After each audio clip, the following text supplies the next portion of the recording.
Hi everyone, welcome back to my YouTube channel and welcome to another budgeting related video. So today I am going to run you through my current payday routine.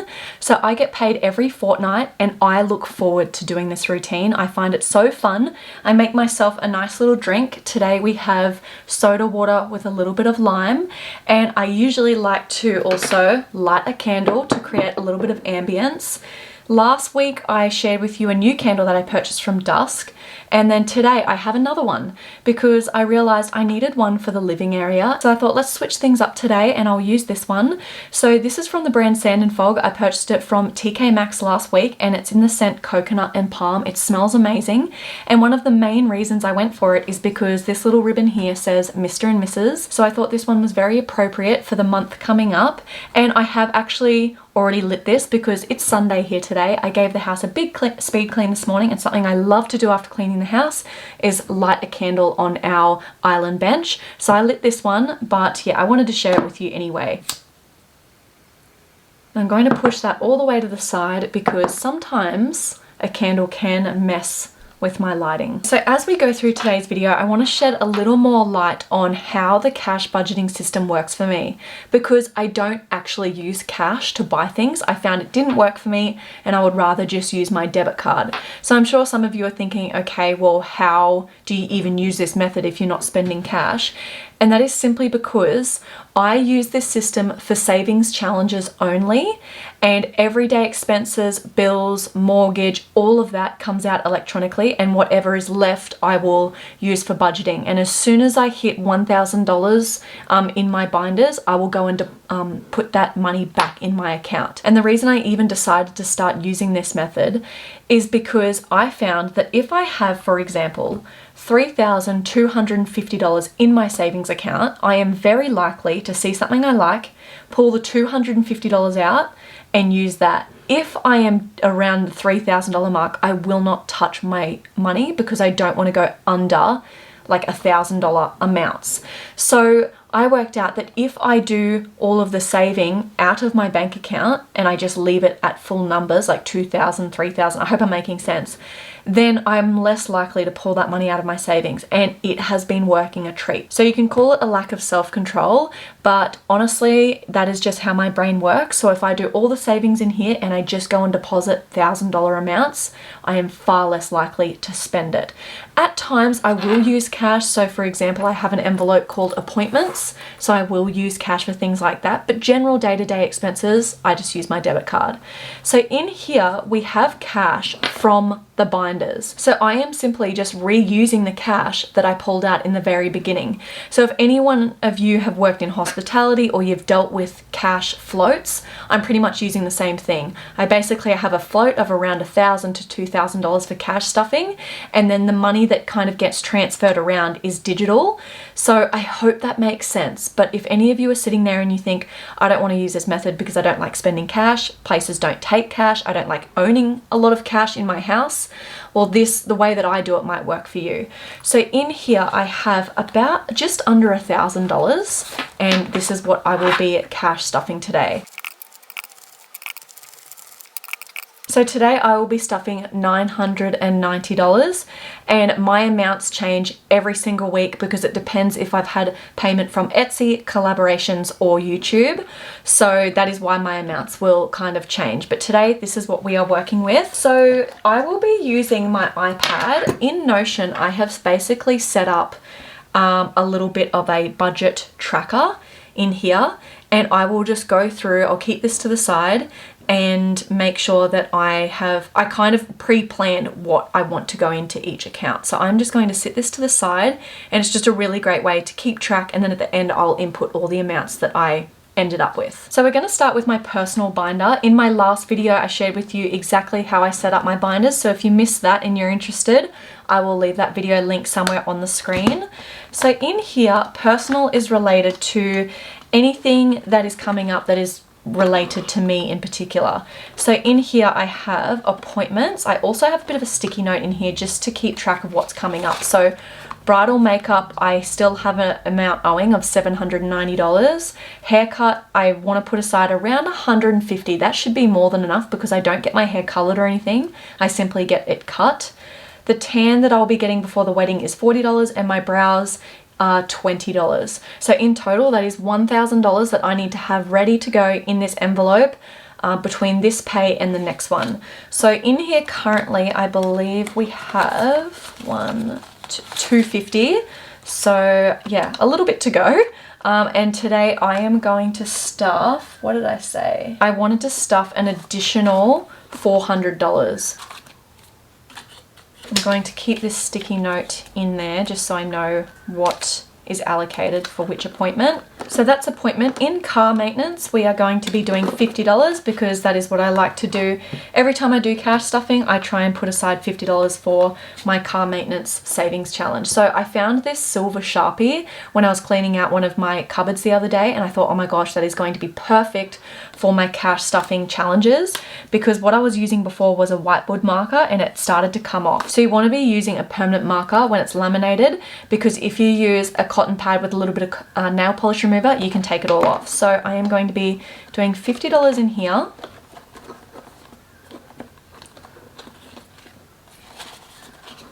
So I now have $100 in there. I've got my $5 savings challenge. I might leave that until the end and see what we've got left. My $10,000 savings challenge, again, I might leave that for now because I have more important expenses coming up. So in emergency, I did put a little note in there that bridal hair and makeup is $7.90. I think because this emergency can be used towards that. I don't actually need that in there. I don't know why.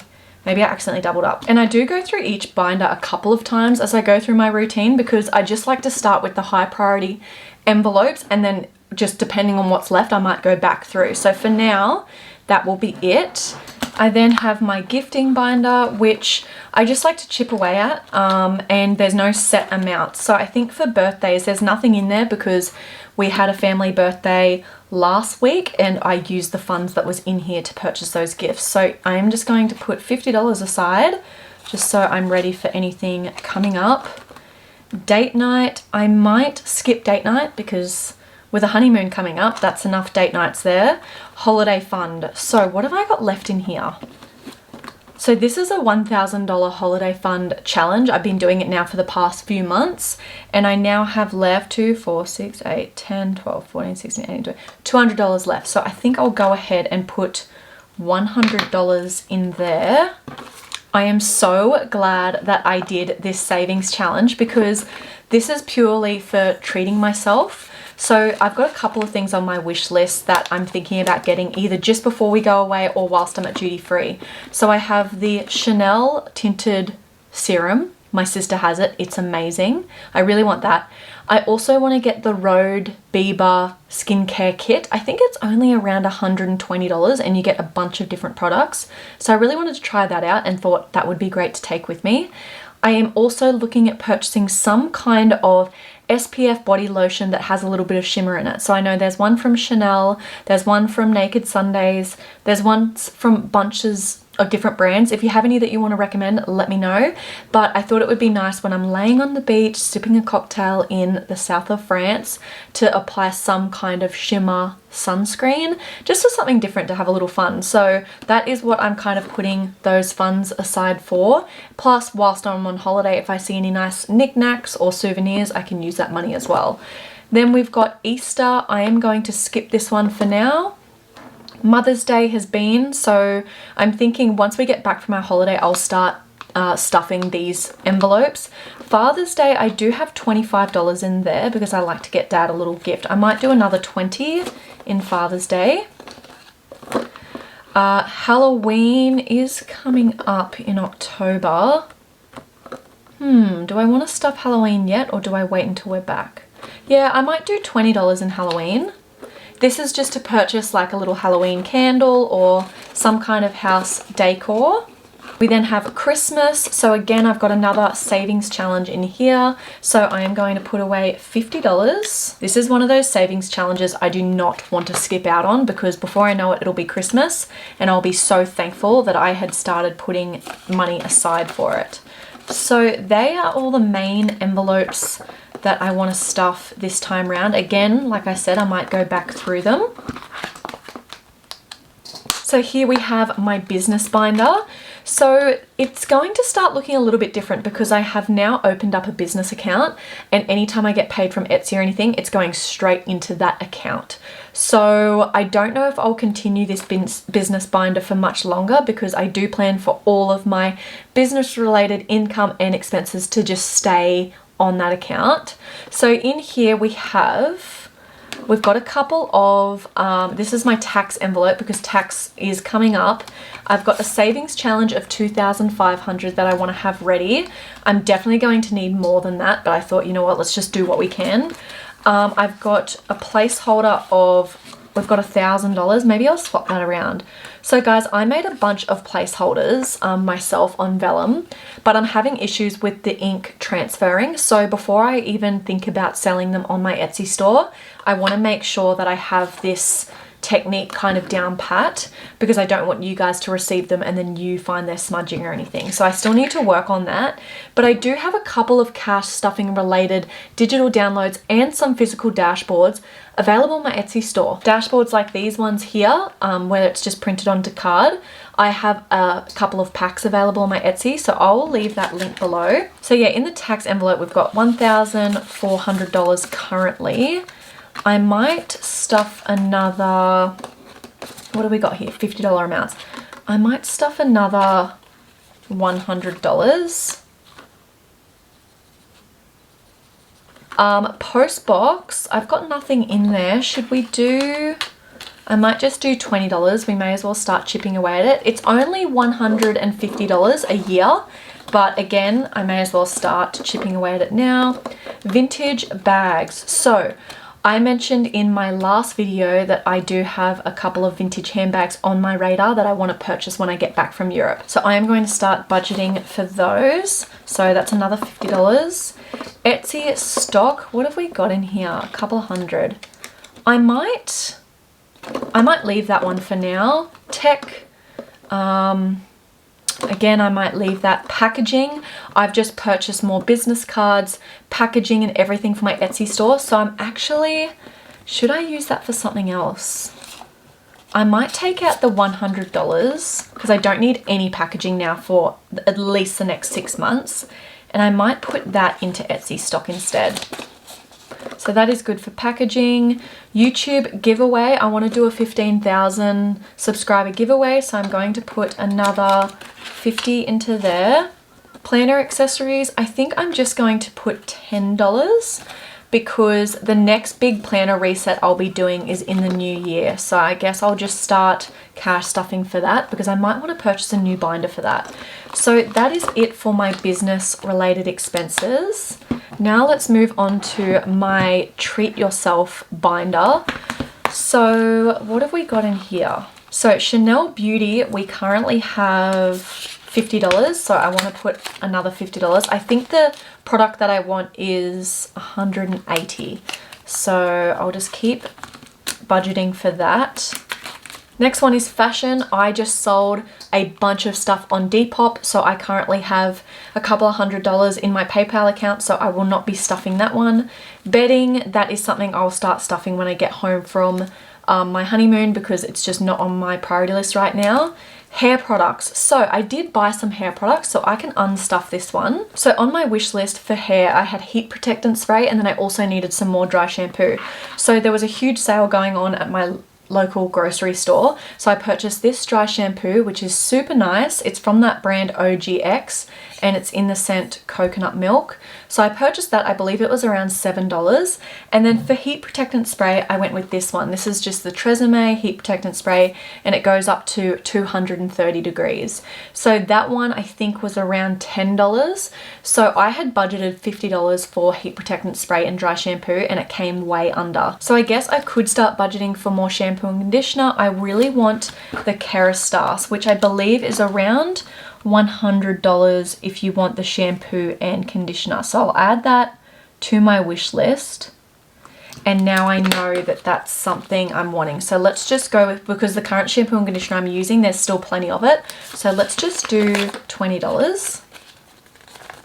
So now I have $70 in hair products. I'm thinking for the Chanel, I might actually add another $20 because I've got a little bit left here and I do want to purchase that before I go. So maybe either next week or the week after I will purchase those products, just because last time we went to duty free, I had saved up. It's become a little bit of a, what do you call it? A bit of a ritual of mine that whenever I'm going overseas, I purchase myself something nice from Chanel Beauty at duty free. But last time I did that, they didn't have what I was wanting in stock. So maybe this time I'll just purchase it right before we go so I know that I'm going to have it, because the serum that I'm wanting is so beautiful. It gives you the perfect no makeup look and I really want it for my trip. So maybe I will refrain from purchasing it duty free and just buy it beforehand. So that is my treat yourself binder. Now we've got a little bit of money left here, not much at all. So what I'm going to do is go ahead and go into one of my savings challenges because I did not stuff them before. So we've got the $5 savings challenge and I believe there's just $100. I think there's only one of those. Yeah, it's $100 in there at the moment and I've got 2 5s here. So I'm going to go ahead and stuff these 2 5s. This, depending on where this savings challenge is at, I again might take this money with me on holidays, but there is a part of me that wants to keep some money here so that way I'm not coming home and feeling like I'm so broke. But another thing I wanted to mention is before I go away, I do want to take all of this money to the bank. I'll just record what I had in each envelope because I do not want to leave all of this cash at home whilst we're away. So I am going to, yeah, I'll probably do that. So there's another $10 in there. So with the $10,000 savings challenge, I've got $20 left here. I don't think they have an amount small enough for that. So yeah, I might leave that one for now. When I'm back home from our trip, I am going to focus so much on this savings challenge because although I am so far from reaching the goal, I think I might be able to do it. Just because I realized the other day, a lot of my expenses are around this time of the year with car related expenses, tax time, all of that. I feel like so much money goes out the window. Whereas the second half of the year, I think I might be able to save a little bit more. So I'm still going to try my best to reach that $10,000 mark. But for now it's just on pause. I think I'm going to put this $20 in the new car envelope because although this seems like such a low priority envelope because it's just so long away, but then again, I need to start somewhere. So if I start stuffing it now, then by the time I get, you know, a couple of years down the track, it'll be interesting to see how much I have saved. So I'm going to put the $20 in there. So they are all of my envelopes now stuffed. So what I do now is I sit with my iPad and I go through on my Notion and I input all of the final amounts. So I basically just go through each envelope and pop in what the final amount was just so I can keep track of where I'm at. Now that my binders are done, I wanted to explain a little bit more how I use the same cash without having to go and get more because I know how annoying that can be. So when I first started this whole budgeting method, I realized that every time I went to do a cash stuffing, I would go and get cash out. Then I would do a cash stuffing. I would utilize placeholders within my cash stuffing for amounts that I'd reached. And then by the end of it, I would have all this cash again. So then I'd be going back to the bank and banking it all again. And it just felt like money was going in, money was coming out. So I worked out I'm far better off getting paid. The money is sitting in my account. Straight away transferring whatever's left over after paying all of my bills and everything into my savings. So for example, let's say $500 to $1,000 was left. I transfer that straight into my savings account. So although all of my binders have separate categories, when it hits my bank account, it all goes into one big pool. So the reason why I have all the different categories is to ensure that I am saving and putting away money for certain expenses. So as I was saying, it all hits the same pool once it hits my bank account. So I transfer the $1,000, then I need to sit down and try and use placeholders and take out $1,000. So before I sat down and filmed this video, what I did is I went through each of my binders. I tried to use placeholders where I could. So for example, appointments, I've got 1, 2, 3, 4, 5. Let's just start with $500. I would use a placeholder, $500 placeholder. Then this goes into my cash tray and I can use it because that money that I had saved and allocated is already in my savings account and ready to go for when I have it. Oh yeah, there's another 50 in there. So that's $500. Say I need 1,000. I'll then move into the next envelope. There's $100 here. So I'll take $100 out and I'll put a $100 placeholder like that. and then that can go into my cash tray. Then I can go, you know, so on and so forth. I go through each envelope, use placeholders where I can. And then once I've done that, I'm often left with a lot of big notes, so a lot of 50s and $100 notes. And for the purpose of cash stuffing, I want smaller ones. So I will then go through my binders again and swap money out. So in one of my envelopes, I might have two 20s and a 10, so I'll swap it with a 50 and then put the two 20s and 10 in here.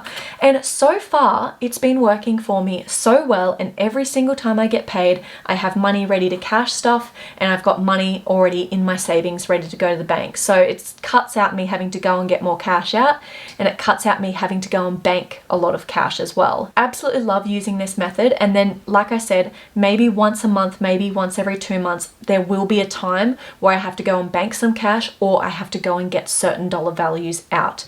But until then, I feel like this has lasted me at least 4 different payday routines, and I'm still using the same cash. So I hope that explains my routine a little bit better. And of course, if you have any questions at all, please just let me know in the comments below. Something I do like to use cash for is appointments, and that is when I will often get coins as change, which is what I'll put in here. So yeah, this whole system is working really well. And for anyone who is worried about getting cash out, holding too much cash, paying with cash, you are still able to do this method without doing any of that. So that is going to go ahead and end this video. If you did enjoy it, please let me know by liking this video, because I do often look at my analytics, and likes is a great indicator into which videos I should do more of. So let me also know in the comments below if you enjoyed it, and I will catch you all in my next one. Bye guys.